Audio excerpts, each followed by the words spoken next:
Hello and welcome to another late night talk. My guest this evening is Andi Ewington. Hi, Andy. Hello, good to meet Hello.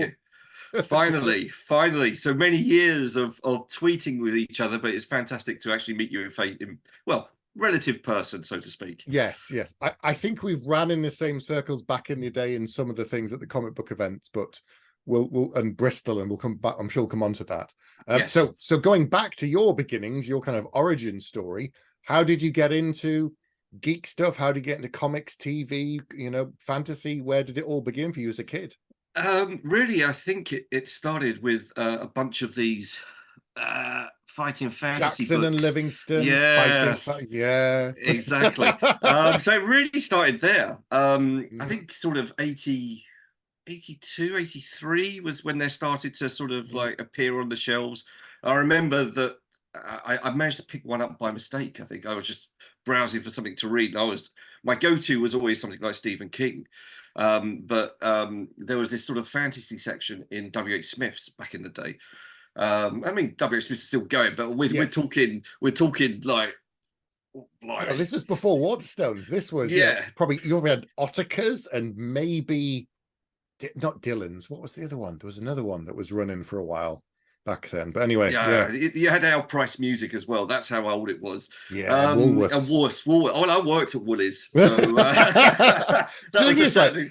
Australian viewers be going, "What do you mean? It's still really big out here." And I'm like, in the UK, they're gone. They're Yeah, completely gone. They died in like exactly. 1995 or something. They went. Yeah, awful Yeah. times. but But anyway, books. Yes. but yes, but books. So really, I think it was like I must have been about 9 or 10ish, Hmm. sort of checking out the sort of the fantasy sections and looking for something to read. And you had the Lord of the Rings, and that was a big chunky volume, and it was like, I don't really fancy tackling something that big. Um, and then happening upon something, I think it was Forest of Doom was one of the first ones I picked up, Mm-hmm. or Citadel of Chaos, which is number two, I think. Right. I can't remember. I can't remember the numbers. I just remember that something of Firetop Mountain. Warlock of Fire Top Mountain. Yeah, I remember that. I remember the early films in those days that had similar names. The two creepy kids that went on an adventure to some kind of like that was on ITV when back in the 80s. I remember watching those films and being freaked out by them as a kid. And those, that really sort of captured my imagination. And then it was like, because I'm a little bit of a hoarder and a collector. Once I'm into something, I just, you know, religiously collect it. Um, and so I would go back to W.H. Smith's, pick up another copy and another Mm-hmm. one, and then I started to expand out and started to get into because Endless Quest, which is TSR's Mm-hmm. version, which the covers were beautiful, and it was only thin. I was like, this is fantastic, but there was no combat system inside it whatsoever. Okay. So it was just a branching narrative, really. But all of those just really captured my imagination, and then you naturally progress from those to Dungeons and Dragons. Mm-hmm. And so my mates at the time, I think my best friend Dennis, I introduced him to Dungeon and Dragons. I think I killed him with a rust monster or something, and just laughed evilly as a DM. That was like my first experience, and he was like, "Okay, I could see the potential of this." Hmm. And all of a sudden, that really sort of caught fire within our friendship group at school. Yeah. And we were just playing D&D. We were playing Marvel. We were playing MERP. MERP was the big one, the Middle Earth role-playing game. Mm-hmm. So really, that was our nerdy, geeky upbringing. And I still do, play D&D and collect D&D more than or any of the old role masters and things like that, and Traveller. Hmm. So that was really something that sort of set me on the path of fantasy, and really sort of like piqued my interest. And then that transpired into a passion for writing, really. So were you the DM back in the day? Were you kind of creating the stories and running the narratives back even back then, or were you sometimes a player? I was more often than not. See, my friend Dennis, who I mentioned before, he's got a fantastic grasp. I mean, he went to of the English language. He went to Cambridge. He went to Oxford. He's an English teacher now, Of and course. exactly. And he was a massive Lord of the Rings Tolkien fan, and I would literally Ah. ring him up and go, just pop quiz him and say, "What's the name of the river that went through?" And he'll just go, "Oh, it was this and that." And so we would, when I stayed over, he would just chat to me all about MERP and tell me all the different lore and everything.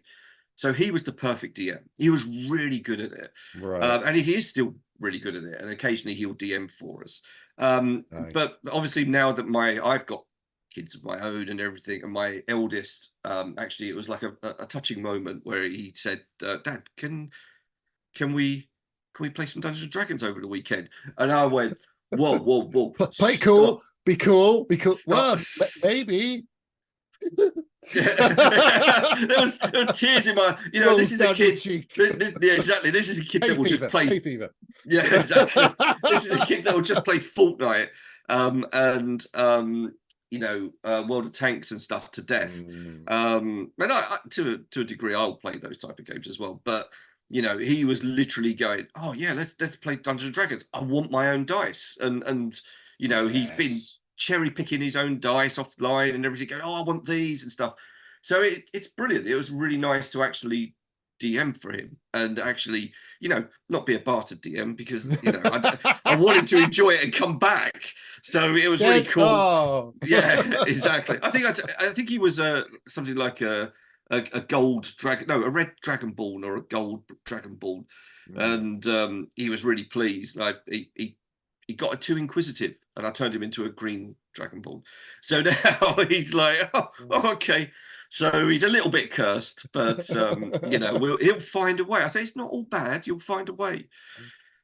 But it's good. He enjoys it. So it's nice Amazing. to be able to bring some of my childhood and share it with him. Yeah. Yeah. So when did the writing bug come for you then? When did you start writing your own stories? Probably after one too many games of Baldur's Gate. So I was playing Baldur's Gate so much and Fallout and spending hours and hours in the world. And I think I had an epiphany moment where I sat there and went, I've clocked so many hours in this game. I could probably write a novel. And then it just, at that point, my brain went, write a novel. And so I tried. I set about immediately, because at that time I was reading a bit of Pratchett, guards and things like that. And we're talking sort of early 2000.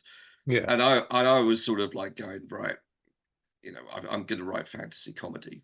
I'm a bit of a joker anyway.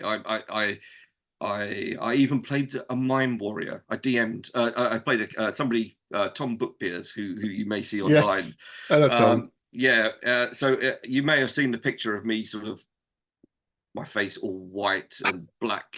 My daughter painted my face as a mime artist, and I played a character from the hero interviews. And so I was just in my element, just being a bit funny, or trying to be anyway. But because comedy's subjective. Well, And so yeah, I just naturally gravitated towards trying to write fantasy funny stuff. I grew up with a lot of comedy, a lot of the young ones. A lot of people here will probably go, "What?"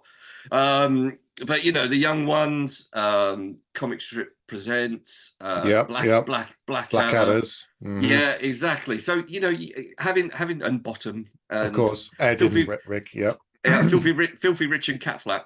Yeah. So all of these sort of iconic sort of British comedy little dramas.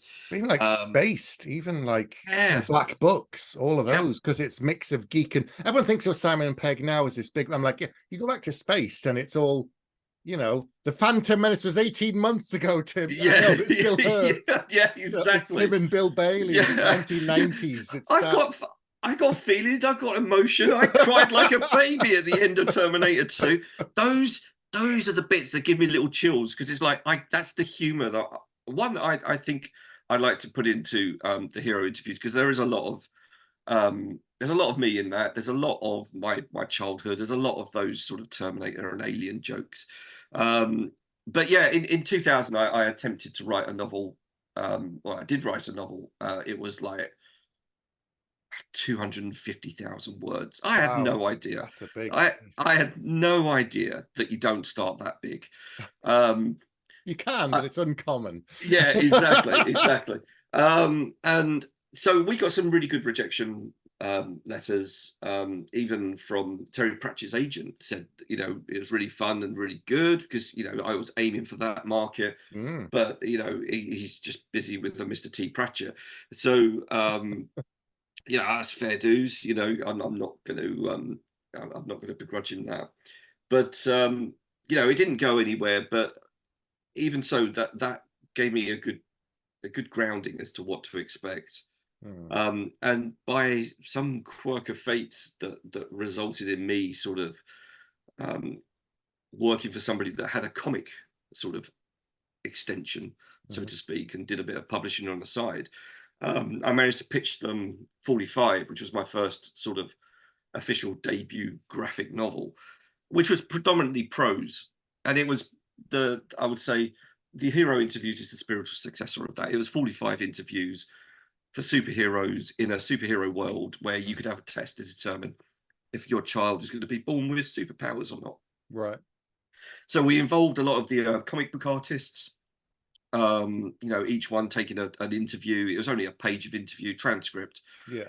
and we ended up with something called 45. Which did really well. A lot of people really, really liked it. Some people were comparing it to The Dark Knight Returns, which is lovely. I had no idea what The Dark Knight Returns. I wasn't really into my comics. I Really admit interesting. at that time, Interesting. I'd read a bit of Alpha Flight and Mm, stuff and Silver Surfer, but superhero stuff really wasn't my thing. Fantasy was that, yeah. Lord of the Rings, D&D, and all of that was what really interested me. Fantasy comics weren't well, still aren't a big thing. You had Conan, you had Red Sonja, but beyond that, you didn't really have much fantasy comics, and you still don't these days. It just doesn't seem to work in comic book form as popular as the superheroes and sci-fi and everything else, horror even. Just comic fantasy, not really a thing. Yeah, it's I don't quite understand why that there's not a huge sort of uptake for it.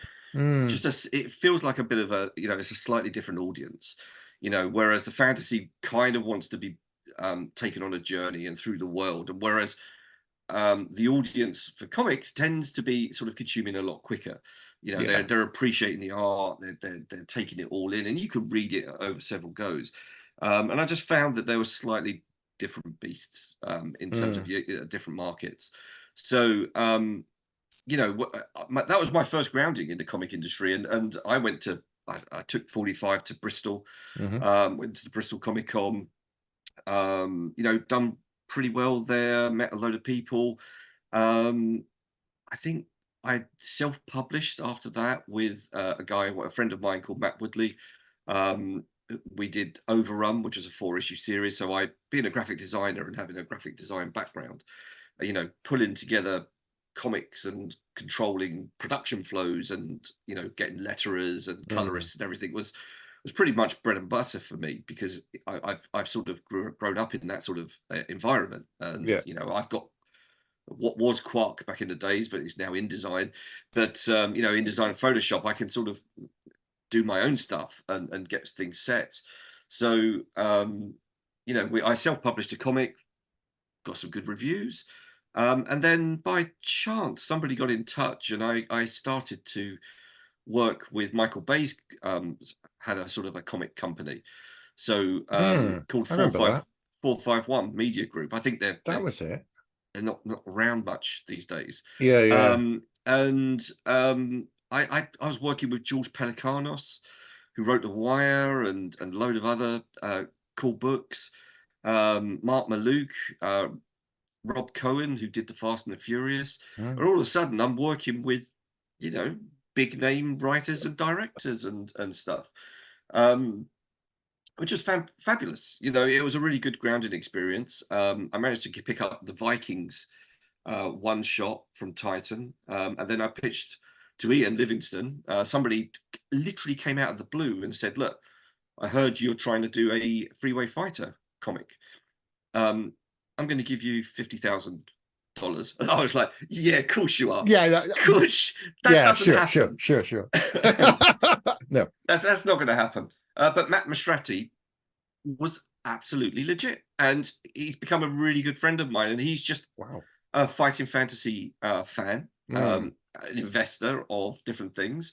Does a lot of tech, and he's pretty much turned around and said, "Yeah, I'm going to invest in this, and we'll make a comic."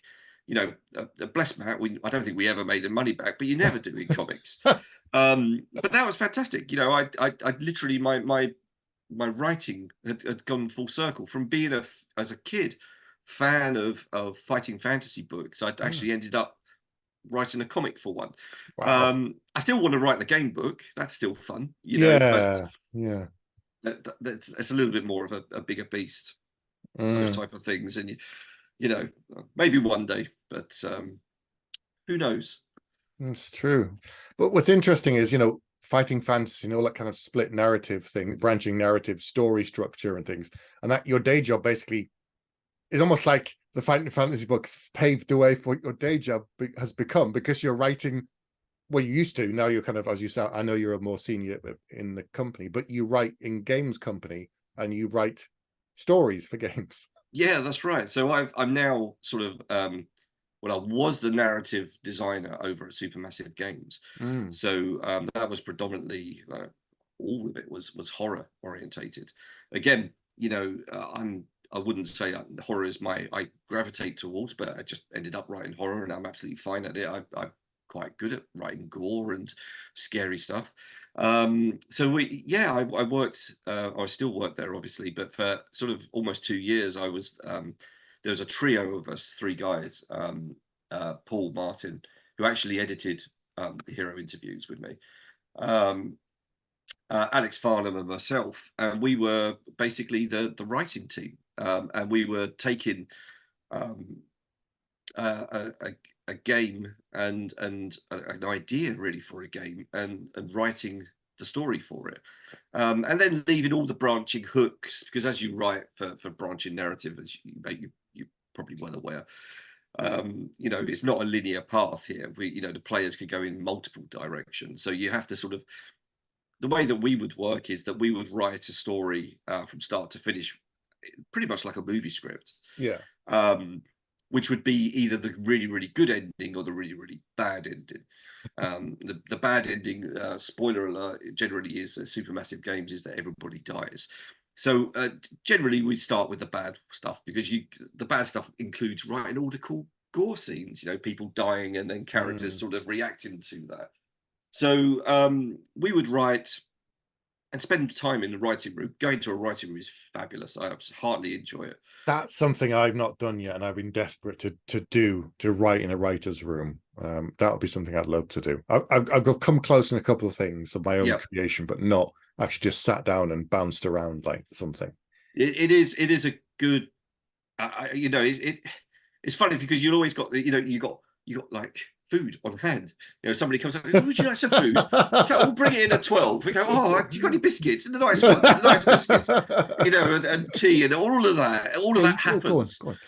Yeah, exactly. And you go, oh, I'll have another rich tea. I'll have another. It's amazing how many cups of tea and biscuits you can You can get get through. through, yeah. And the amount of weight I must have put on in those writing rooms in just 3 days is I daren't think about it.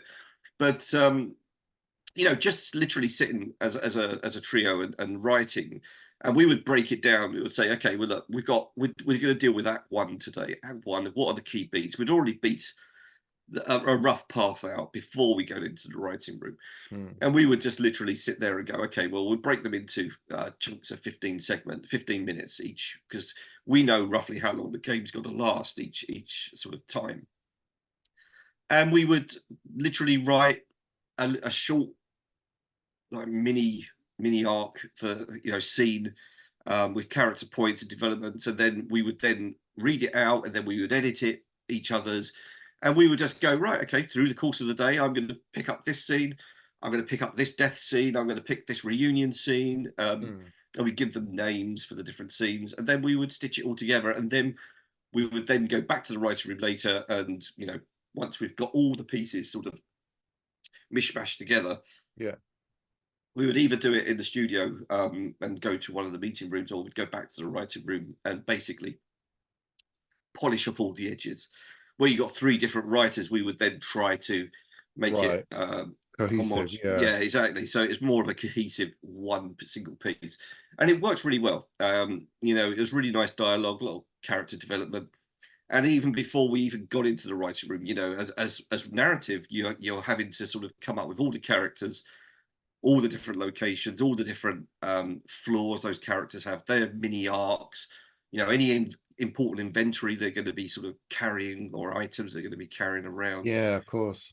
Um, so yeah, that was my life for 2.5 years. It was fabulous. It was probably the best time I had at Supermassive. That's not to say that it's not now, but it's a different kettle of fish now, because Yeah. I pitched a game, and now it's like we're in game development mode, and now I'm a game director, and it's like, oh, okay, what are we trying to corral people into, from corralling words and putting the story together. It's now, oh, I've got to talk to engineering, and I can't talk to engineering until they've got a design document written up by the designers. So I've got to talk to the You're a designers. manager now. It's less all creative, spreadsheets, more organizing people and things, less words. Exactly. So Oh. yeah, it's a different Mhm. beast. Mm. It's still fun, but I do miss the creative process. Yeah. That is perhaps It's the so bit that I've makes you get up and makes you feel really good. yeah, I love writing novels. I've written comics. And I've written screenplays, but my envy is still being in a TV writer's room where someone is like, running it, who's come in with the core idea and then said, right, you'll pitch ideas, you'll go off and write a script, come back and then discuss it en masse. I've never had that experience. The closest I ever did was when I pitched a comic to some friends and I gave them the framework. And then I said, right, you come back and pitch me one-offs. And then we all discussed them. We all picked the right ones and we wrote our own. And that was the closest we got. But Yeah. I've never done that completely collaborative thing where it's all together, and that's just something I'm I sure. envy. I mean, you're forging ahead with an awesome career in the writing. I look at you with envy and go, angry robot. How do I get them? How do I get them to look at this book? It's amazing how far you've come in such a short time as well. So yeah, I have no doubt that your time will come in that writing maybe room. TV one day, that would be fun. So given that your focus is on story development and narrative and dialogue, have you ever written any screenplays before? Like, have you ever thought, oh, have I got one of those? I have written, and I wrote one called Dead World, which got picked up The game. by. No, I just called it Dead World. Oh, okay. It was basically it was the working title. It was Okay, an idea. okay. It was like a detective murder series thing, but with ghosts and body possession and stuff. Right. So I wrote this story and pitched it, and it got picked up.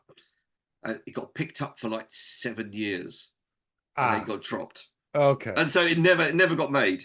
But you still got the option. You still got the money ticket over. No, not always. Sometimes option for zero money. Oh, that's a sting. It is a sting. So 7 years you write it. So anybody watching this thinking, I'm going to write screenplays and stuff, I'm going to make loads of money, and I'm going to make books and make loads of money. It really is. Sometimes you're really lucky. I think the most lucrative time where I was sort of like cash positive from the writing side of things was when I was working with 451. I was literally working on probably about 3 comics at once, and the money was really good. They were paid very, very well. They went bust. I think a few big production companies did this, some film companies, they kind of got slightly wise and realized you could give someone 50 grand or 100 grand and they could produce a whole bunch of comics, and you can't produce one episode of TV for that, but you could fund a bunch of comics and use that as cheap R&D to then have as storyboards to sell to a studio to make it. And they were like, yes, I think Legendary did it, 451 did it, And there were a couple of other ones that did it, and they were like, people were like, Aftershock as oh, well, I think. that was Yeah. it. And they're like, oh, you're just cashing in. And like, well, they are. That's what they were doing. Then they weren't there for the love of the genre, love of the medium. They were there because they want to use it as cheap R&D. So Well, yeah, unfortunately, though, it sort of catches up with you. I think Aftershock and IDW and 451 sort of fell foul of that model, and when they realised that actually they can't sustain it and no, run a studio and stuff, because if the money's not coming in and it takes 7 years to turn a film in, um, you're going to run out of money very, very quickly. yeah, So yeah, it's a harsh lesson, unfortunately. I mean, it was a great time. I mean, they took me to New York, and I went to New York Comic Con, which they paid nice. for. So you know, at the time, it was probably the best time for me for writing. There were so many different comics that I was working on. The one of the biggest regrets is that I never really worked on any Marvel, Dark Horse, or Mm, DC titles, or anything like that. And I never, you tried and you sort of presented stuff and you sent stuff off, but I got into 2000 AD for a little bit, and then yeah. I sort of fell out of favor. And you just go, maybe comics isn't the way, and Mm, and from that, I decided, well, if comics isn't it, I'll go back to trying the novel. mm. And you remember I said to you, don't write a book, like a big book. Well, to be fair, the very first book I published was a very thin book, Hmm. which was with Rebellion, which was Campaigns and Companions, which I wrote with Yes. Rihanna Pratchett. So tell people about I know about it, but tell people about that because some of the stuff in that is so funny. It still makes me chuckle. So it started because I literally saw a picture of a cat, and I decided it was sitting there in front of some dice, and I think it was from an Exalted game. Actually, I don't think it was a D&D game, Yeah. but it just had this look on its face that was like, oh my god, what's going on?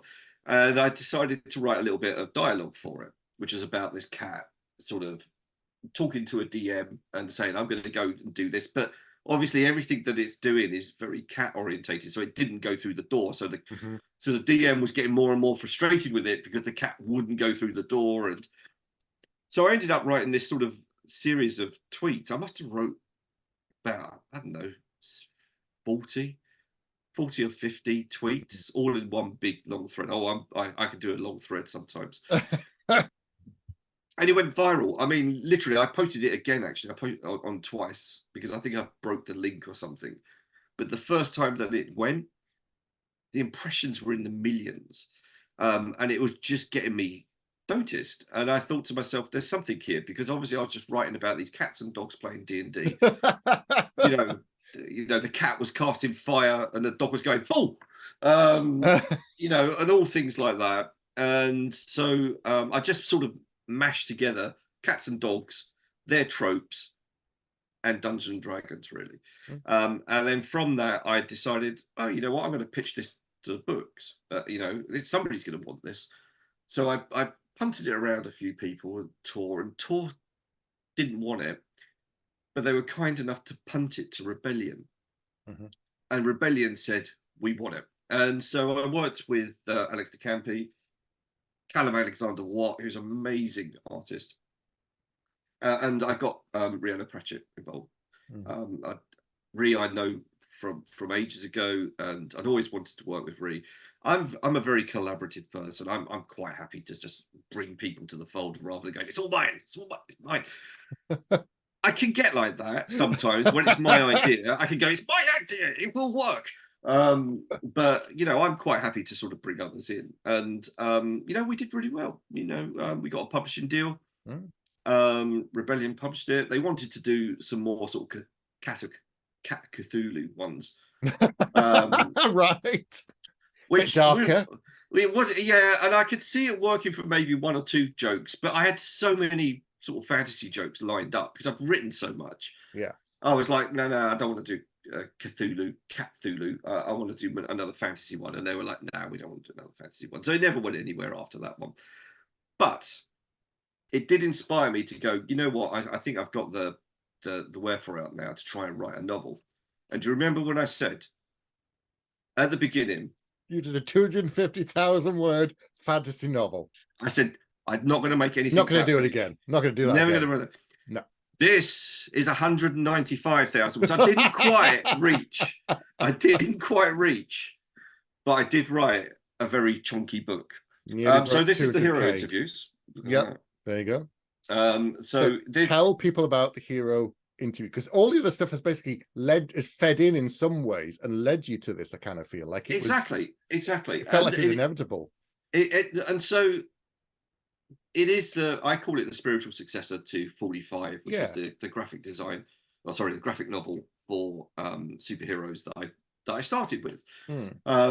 So I thought, well, rather than getting artists involved beyond the front cover, I'm going to just write transcript interviews. So, I was inspired by things like World War Z by Max Brooks, which is very much a transcript zombie survival experience. If you read it, it's much better than the film.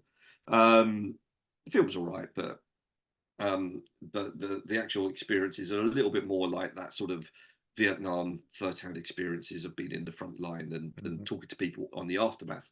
So I wanted to do something like that, but in the Dungeons and Dragons world. So it's not just about, okay, we're going to talk to a wizard, we're going to talk to a barbarian, because that's going to get pretty stale pretty quick, and you're going to run out of characters.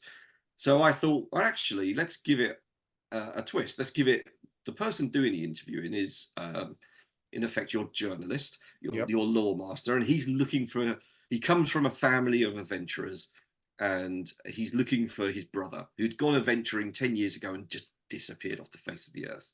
Nobody knows where he is. So he's starting to interview all these people. He's kind of just doing it because he wants to write this book, but he also wants to find out the truth behind where his brother is. And so we start with the inevitable sort of like barbarians and wizards, but then we start to go and we're talking to people that have been maybe rescued by heroes. A farmer whose farm was attacked by dragons, and he's now like going, there's a big dragon corpse in my field. Who's going to be looking after this? It smells awful. More dragons are being attracted to it. And then you start to realize that maybe heroes aren't as great as they should be. And so as we're going through this, there's lots of little mini arcs that sort of crisscrossing. So when you read an interview, it may be 10 pages, and that's self-contained. And you don't get any sort of traveling to the next, you just get another interview. But what you find is that they'll start to sort of crisscross. And after about 10 interviews, you go, hang on a sec, that was the dress that was stolen from the farmer's wife. Because obviously what happens is when a hero is walking around going, oh, there's this house here, nobody's in it, I'm going to rummage through and steal everything. What's in this cupboard? What's in this cupboard? Going back to how you play an RPG. What do you do in an RPG? You look in the basket. Oh, there's gold. I'll take that. There's a nice, there's a nice bit of magic item. There's a sword. I'll take that. Yeah. And so this character, well, what happens is, spoiler alert, is that somebody has something stolen, and maybe like 10 interviews later, that person is actually wearing that stolen thing. So you start to then piece together, go, well, hang on a sec, that person must have been there when that adventure happened. And then you start to see all the different thin little invisible threads that I've sort of weaved through it. But on top of that is one big arc, two big arcs that kind of happens to Elben Bar, the main sort of protagonist here, who's going to interview him. But it's a fun thing, and it's got too many footnotes. That's my only criticism. Do love a footnote. So are you playing as well? Because you've played like me the D&D games and the D&D for a long time, and Jackson Livingston. Are you playing with some of the tropes as well in terms of what people might expect from a bard, a warrior, and be like the tough, strong? And it's like, well, not all of the warriors are going to be jocks all the time and that kind of stuff. Yeah, I think it's definitely a case where I literally try to subvert a trope. I'll take the trope, I'll go, right, okay, some of them I can't avoid. Some wizards are forgetful, right? That's just gonna happen. Some wizards are gonna like fireballs, but I could still have a barbarian that wanted to be a wizard that turned up to the wrong interview, that is actually really, really scrawny. that somehow is the most powerful barbarian that ever existed. You know, that is, you know, that's me sort of bending the rules and playing around with it. You Mhm. know, we talk about tropes in it. We know, we go, well, you know, Elben goes, you know, to Dawn the Barbarian, that's his name. Mm. He goes, well, you know, shouldn't you just be wearing a little fur loincloth? Because isn't that what barbarians wear? And he's going, you know, and he's even pointing to the pictures of past barbarians on the wall. They're all just wearing nothing but like this hairy, like loincloth that you hope is a loincloth and not just overgrown loin Yeah. hair. Yeah. But he's going, you know, that's just, you know, I'm the new barbarian, today's age, you know. The most important thing you've got to understand is layers, lots of layers to stop yourself getting cold and things like that. So I'll definitely play around with tropes, and I will, you know, come up with, you know, sayings. And the difficulty is that you can come up with sometimes with modern sayings. So you can say in a footnote, you can say for the record, Yeah. you know that that is probably a little bit, that's not going to sit well within the fantasy universe. So what I Mm. say is for the record in the footnotes Mhm. is a gnomish saying named Ah. after Record, who used to be a famous gnome who was really angry, you know, and you could just literally just mess around with people's perceptions of what, you know, if they start to call you out on something, you can say, ah, well, the footnote is just, it's just a gnomish language, and you can sort of get away with it. So when you're the master of your own sort of destiny, when it comes to self-publishing, which, you know, Mhm.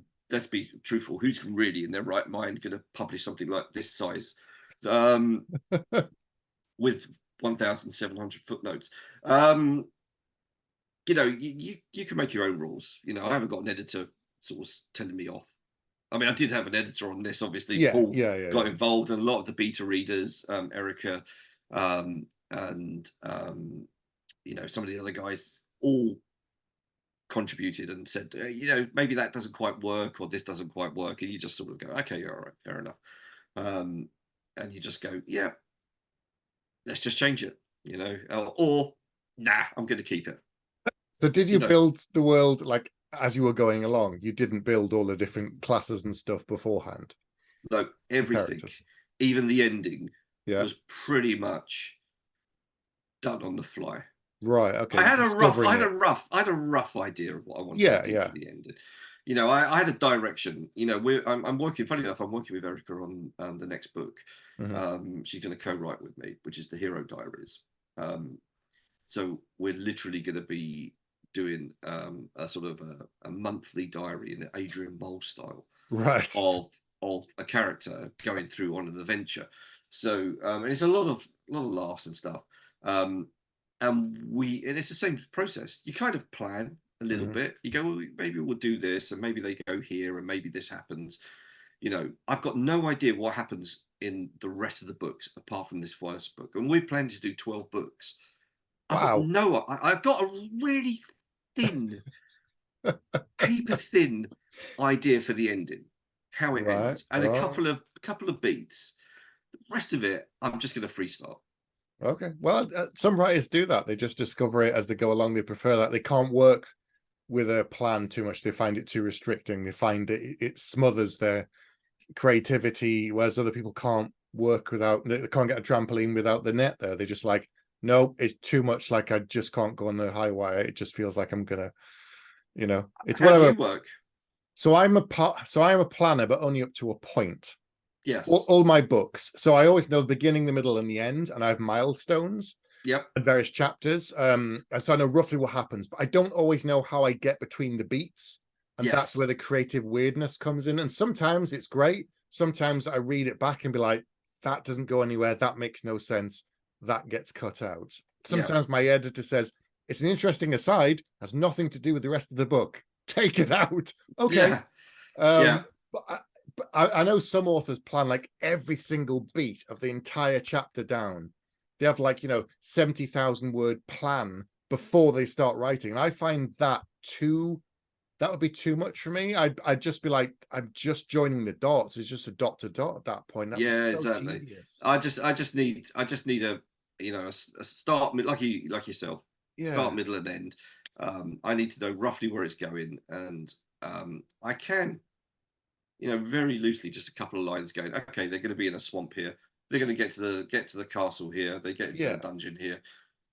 What happens in between? And sometimes, if it doesn't quite work like that, I go, right, okay, the plan has to change because I yeah, really like this scene. Something happened I had no idea that was going to happen, and they're the best bits, and they're the bits I really enjoy when I'm writing. Is like, oh my god, we just wrote a scene where by bizarrely, with one of the characters has cast homebrewed two spells together, levitation and longevity, on a bedroll, an oversized bedroll, right, just so that they can ping a talking skull up in the air to find out where they are, because they're totally lost in this swamp. So right. they're literally throwing this thing up, and somehow we've managed to keep hold of the bedroll.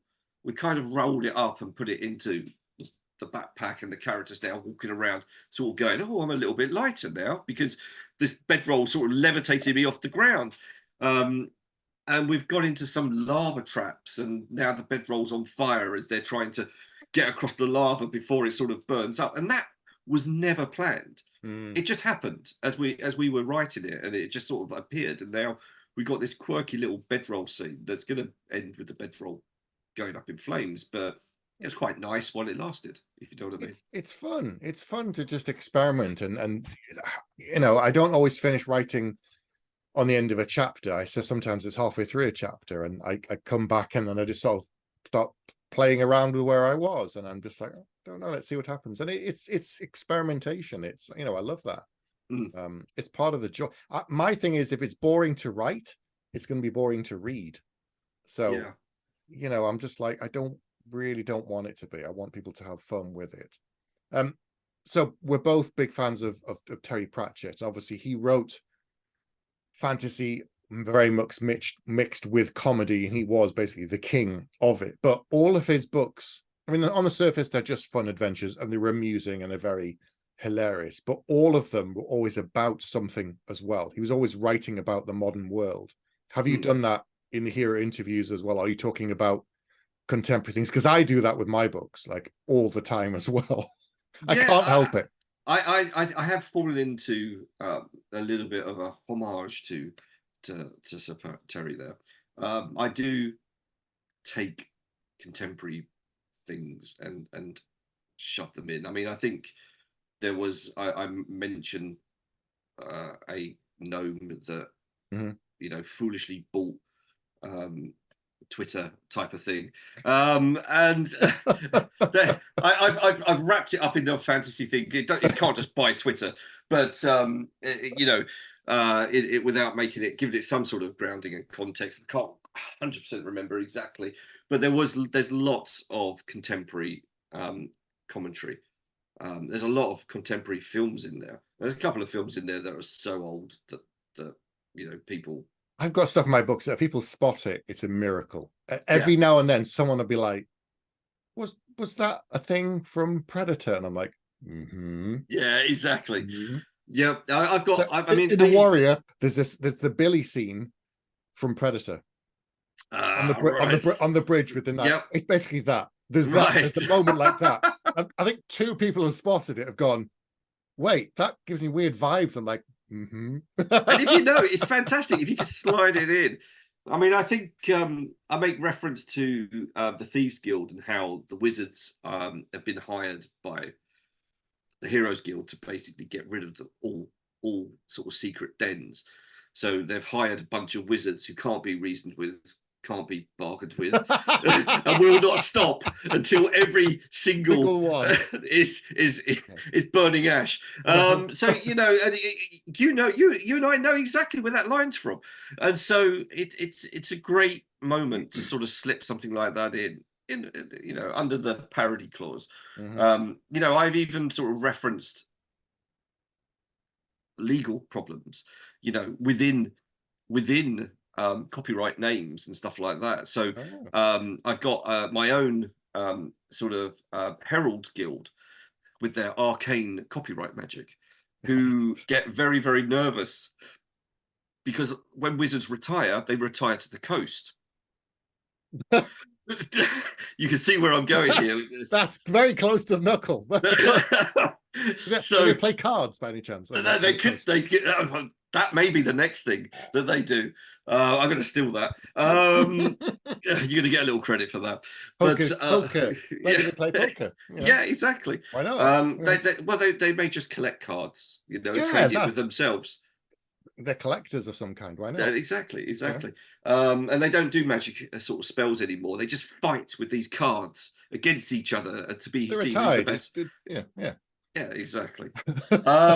So you could see, having moments like that where you just write in a footnote that there's a load of Star Wars references, but like a thousand. Suddenly there was 1,000 arcane copywriters that screamed out in horror and then were silenced. So there's I would say there's plenty of contemporariness in the writing, and I'm really sorry about it. No, I'm not. I love writing about that kind of stuff. It's buried every now and then. Some people just don't get any of it. Like in A Coward, there's a bit where basically I've got an homage to like X Factor and all those audition kind of shows, and no one spotted it because it's not a spoiler, it's in the book. He's recruiting people to go on this great adventure with him, and all these people start turning up. And like a farmer turns up and he's like, "Hello, I work in my fields," and he's like, "Have you got any experience of fighting monsters?" No. And it's like, and this is life or death. You're going to die, right? Yeah. And then the next person comes up is a 6-year-old girl, and everyone's going, "Oh, isn't she cute?" Going, "I've got a wooden sword." And he's just like, "Are you fucking kidding me? I'm going to go to the north and fight monsters, and you're R-ing this little girl." And I'm just like, "I know." Was there a really sort of like sad story behind that child as well?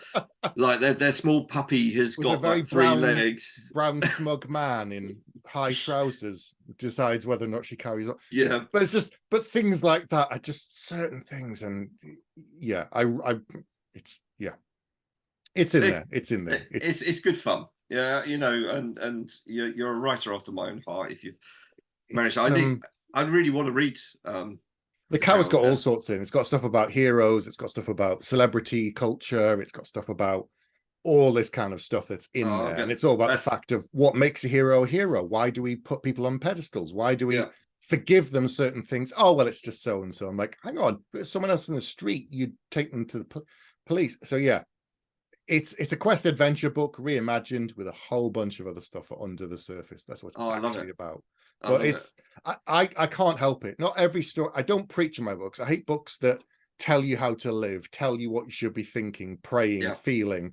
Those ones, I chuck them across the room. They go to the secondhand charity shop. But I think the best science fiction and fantasy is always talking about our world through a weird lens, because that's what it's that's what it's for, really, most of the time. I agree, and I think I would say it sounds there's a lot of echoes of the hero interviews and what in The Coward. Yeah. I look at the heroes and you start to realize that perhaps they're not as good as they intend to be, because they cause a lot of problems. And what happens when you've got too many heroes and not enough quests. And so you get a lot of people that are very sort of angry, wanting to do something in idle hands and stuff. So yeah, I'm going to look forward to checking out The Coward. Thank you for that. You're welcome. So the hero interviews is done, and now you're working on the Hero Diaries, book 2 of 12.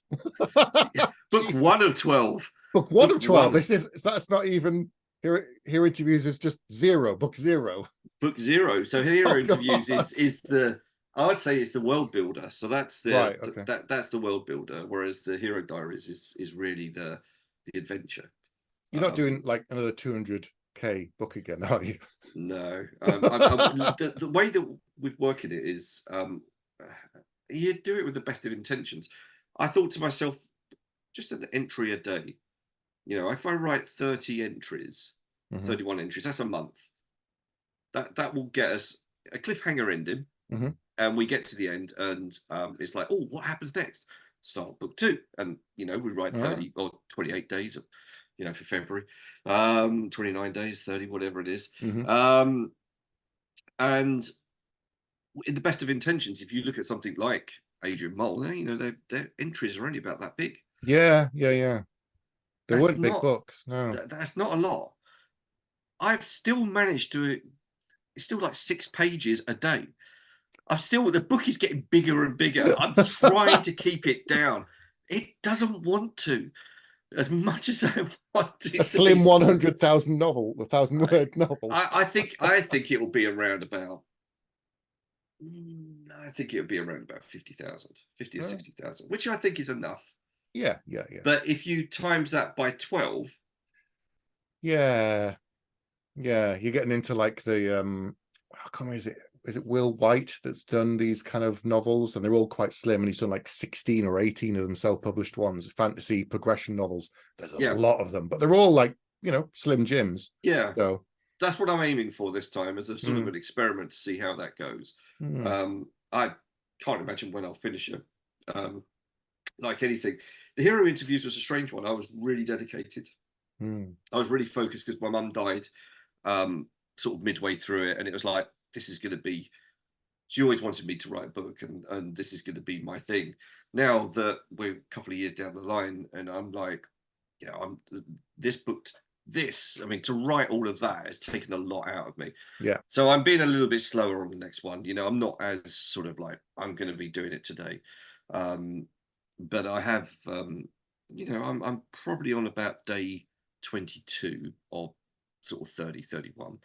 So we're almost there, and then I've got to go through and then do the edit, and that's where of the course. Yeah. time will be, and it'll be 6 months before that. So As long maybe as you're the end of still the year. enjoying it, as long as you're still Yeah, enjoying it, that's the key yeah, thing. yeah. Otherwise, it's What's the not point? worth doing it. Yeah, No, yeah. exactly. And I'm still having a laugh doing it. We're still coming up with some amazing scenes. We've just done an undead horse.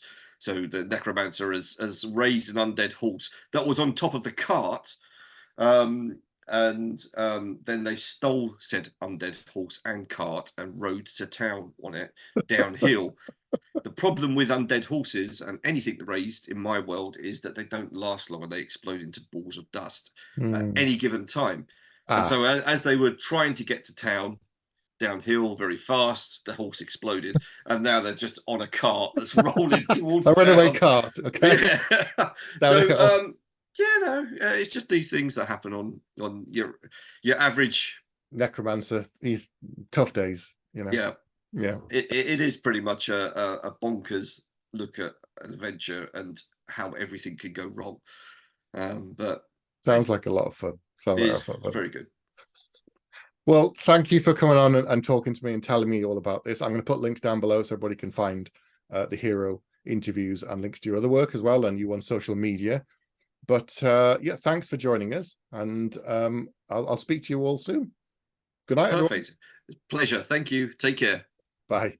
Bye.